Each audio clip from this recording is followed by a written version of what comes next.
Why do I not like the keto diet? I have gotten that question a heck of a lot over the past couple of years. So first thing, let me clarify that this isn't a like or dislike thing. Like, it's not a take from me what I do. It's not an opinion.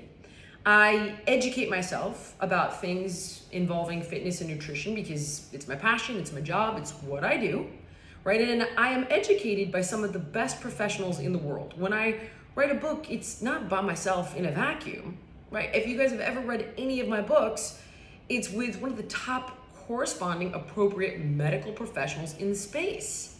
So if it's a book on metabolism, I'm working with one of the top board certified endocrinologists. If it's a book on anti-aging or how to slow the aging process and inhibit disease, I'm working with some of the top biochemists, registered dietitians, endocrinologists, physiatrists.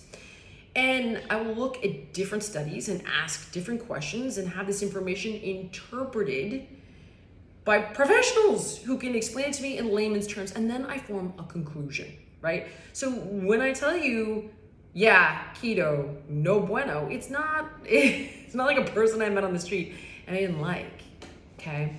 So what is it about keto that is not good for you, right? That's the question that we should be asking. Well, first of all, let's look at how it's risen to popularity. What can it do, right? It can help you lose weight. It can. And it can have a very positive impact on insulin-related diseases and health conditions like type 2 diabetes, for example, right? Or PCOS. And you'll hear someone say, I lost 20 pounds. I'm no longer on my type 2 diabetes medication. And that is likely true. Now, that's wonderful news, right? And people are like, oh, this is fantastic. And I don't have to, I can eat whatever I want and do this. No, not really, all right? But first of all those benefits I can give you. I can help you reverse insulin-related health conditions. I can help you lose weight. I don't even have to help you. I can tell you what to do, right? Eat less, use common sense with your food choices, move your body more often. What's one of the most effective, if not the most effective way to resensitize your body to insulin? Fitness.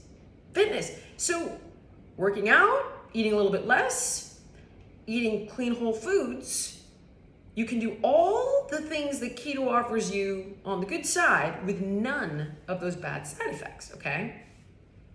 Now then, what are the negative side effects of keto? So, I mean, you're looking at a diet that's very high in animal protein, very high in saturated fat.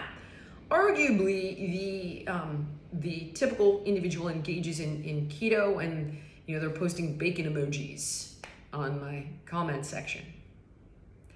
So, this is an individual who's eating, as I said, a lot of animal protein of no particular quality, and a lot of fat. If you did keto perfectly, right? Because look, that's a diet that's going to be low in fiber and high in meat that's filled with preservatives and hormones and antibiotics. But let's say you did keto perfectly. And what I mean by that is you did all hormone-free, wild-caught, cage-free, antibiotic-free, grass-fed, grass-finished beef, wild-caught salmon, free-range organic chicken. All the fats were predominantly polyunsaturated, monounsaturated, which is virtually impossible when you're eating a ton of animal protein. But let's say you did predominantly plant-based keto and less meat, and just the meat was that crazy high quality. You're still ingesting a diet that's very high in animal protein and saturated fat. We know that diets high in animal protein and saturated fat have a host of negative side effects. So, for example, I wrote a book with a bunch of doctors from all different disciplines about anti-aging. It's called The 6 Keys. In this book, we looked at the 6 different key body processes that affect how you age. And it's everything from looking at your epigenome to your telomeres to how your body manages stress and inflammation, your macromolecules, and on and on and on. Now, these are kind of fancy terms that can be overwhelming until you actually read the book, and then it's totally digestible and understandable. But the bottom line is that diets high in fat and high in animal protein accelerate the shortening of your telomeres, can cause a host of things to go wrong with your DNA and your epigenome. It can throw off your microbiome, and your microbiome is related to everything from your immunity to your longevity to your gut health. And in fact, it's not even a can, it does. Diets high in saturated fat and animal fat have all of these side effects. Maybe you were listening to my podcast and you heard the episode with Dr. William Li, who's a Harvard MD and Harvard researcher. He wrote a book called Eat to Beat Disease, okay? He was talking about how we can boost our body's stem cells, right? We can make more of them and get them to work better. Guess what stunts our stem cells dead in their tracks? High saturated fat diets. And I could go on and on and on, but putting that aside, right? Let's also look at what you're not getting in a keto diet. So when you start to cut out superfoods like pomegranates, kiwi, purple potatoes, I mean, if you looked at the research behind what these foods can do for your overall health in fighting things like cancer, right? Like this same doctor I just mentioned, Dr. William Li. I swear, this book is incredible. This guy is one of my new go-to gurus. Check this book out. It's amazing. If you really are seriously interested in he didn't pay me anything. He's just a genius. Happen to love the book. Huge fan of this guy. He was talking about how purple potatoes have the ability to stop colon cancer stem cells in their tracks, but you're on keto, so you're not only not helping your good stem cells, you're not eating foods to go after the bad stem cells, right? Or Dr. William Li was talking about pomegranate juice, right? And how pomegranate juice can help a certain little bacteria in your microbiome that has been known to help you fight off cancer very, very effectively. But you're not eating pomegranates because you are on the keto diet. And the list goes on and on. When you start cutting out these superfoods, you're losing all of these incredible antioxidants and polyphenols that will keep you around like with a hell of a lot longer life and a hell of a lot better quality of life.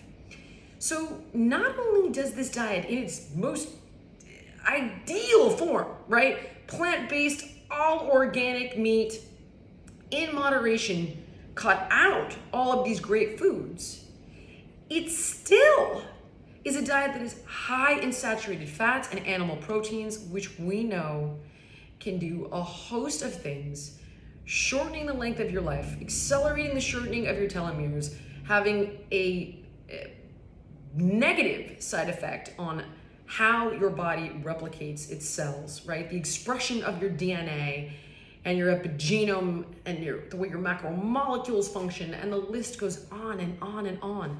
So when you're looking at a diet or a trend, okay, the key is to look at the big picture, the whole picture.